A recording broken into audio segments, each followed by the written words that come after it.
To my channel বাঙালিয়ানা। তোমরা সবাই কেমন আছো? দেখো, আজকে আমার বাজার থেকে একেবারে টাটকা তরতাজা ধনেপাতা এনেছি। আমি আজকে এই ধনেপাতা কীভাবে বাটা করি সেটা তোমাদের সাথে শেয়ার করব।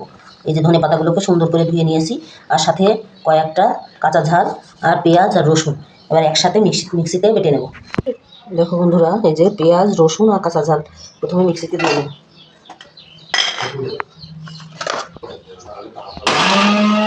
এবার ধনেপাতা দিয়ে দেবো।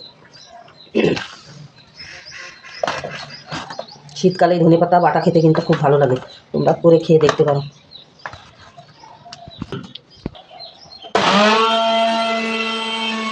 দেখো বন্ধুরা, এই যে পেস্ট করে নিয়েছি, বাটিতে ঢেলে নেব।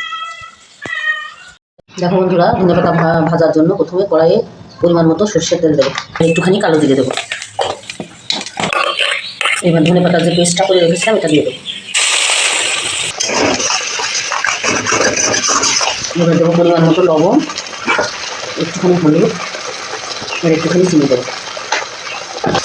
দিয়ে এবার যতক্ষণ না এটা শুকনো হয় ততক্ষণ এটাকে ভেজে নেব।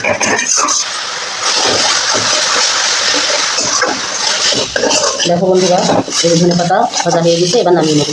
এটা গরম ভাতের সাথে খেতে কিন্তু দুর্দান্ত লাগে। যদি তোমাদের এই রেসিপিটা ভালো লাগে তাহলে লাইক, কমেন্ট করে ফলো দিয়ে পাশে থেকে পরবর্তী ভিডিওতে তোমাদের সাথে আবার দেখা হবে।